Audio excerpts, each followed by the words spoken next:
আলহামদুলিল্লাহিল্লাযী ওয়াকাফা ওয়া সালামুন আলা ইবাদিহিল্লাযীনা ইসতাফা আম্মা বা'দ।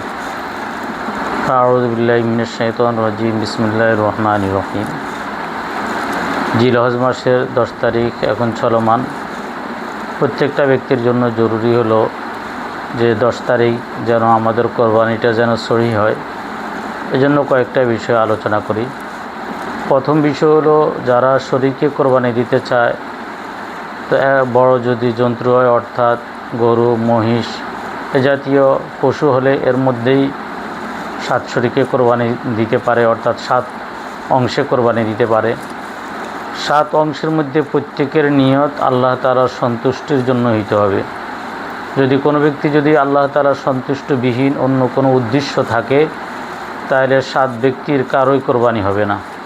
এজন্য প্রত্যেকটা ব্যক্তিকেই নিয়ত ঠিক করে নেওয়া জরুরি, এবং যারা কোরবানি দিবেন প্রত্যেকের আগে নিয়তকে মুযাকারার মাধ্যমে, আলোচনার মাধ্যমেই ঠিক করে নিতে হবে।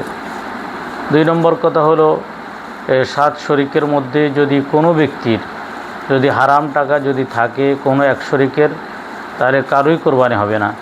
এই জন্য 7 শরীক প্রত্যেকেরই হালাল কামাই টাকা দিয়েই কোরবানি দিতে হবে, হালাল উপার্জনের মাধ্যমেই কোরবানি দিতে হবে। হারাম যেন কোনো ব্যক্তিরই যেন না থাকে, এ কথা প্রত্যেককে খেয়াল রাখতে হবে।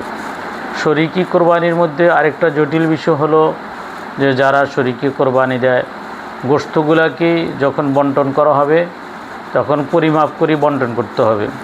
যদি 7 শরীকের কারোই যদি কোরবানি গোশত যদি পরিমাপ করে যদি বন্টন না করে, যদি কমবেশ করা হয়, তাহলে কোনো ব্যক্তিরই কোরবানি হবে না। এই বিষয়গুলোকে আমাদের প্রত্যেকটা ব্যক্তিকে এই বিষয়গুলা ঠিক করে নিয়েই কোরবানি দিতে হবে। 2 নম্বর বিষয়, অনেকেই মাসালা জিজ্ঞাসা করতেছেন যে পশুতে কোরবানি দেওয়া হবে ওই পশুতে আকিকা দেওয়া যাবে কি না। গরু জাতীয় পশুতেই কোরবানির সাথে আকিকা দিতে পারবে, এতে কোনো অসুবিধা নাই। আকিকা দেওয়া সম্পূর্ণভাবে সহিহ হবে। অর্থাৎ কোনো ব্যক্তি যদি কথার কথা 3 শরীকি 3 অংশে কোরবানি দেয় আর 4 অংশে আকিকা দেয়, তাতে কোনো অসুবিধা নাই। কেউ 6 অংশ আকিকা দিল, 1 অংশ কোরবানি দিল, তাতে অসুবিধা নাই। অর্থাৎ কমবেশ হইতে পারে, তবে 7 শরীক ঠিক রাখতে হবে। একটা গরুর মধ্যে যদি 7 শরীক বা 7 অংশের থেকে যদি বেশি কেউ যদি কোরবানির অংশ গ্রহণ করে আকিকা বা কোরবানির মাধ্যমে, তাহলে কোরবানিই সহি হবে না। এ কথা আমাদের প্রত্যেককেই ঠিক রাখতে হবে। তো যে আলোচনাটা করেছি আজকে এতটুকুই আলোচনা। এই আলোচনার উপর আমাদের সকলকে আল্লাহ তাআলা আমল করার তৌফিক দান করেন।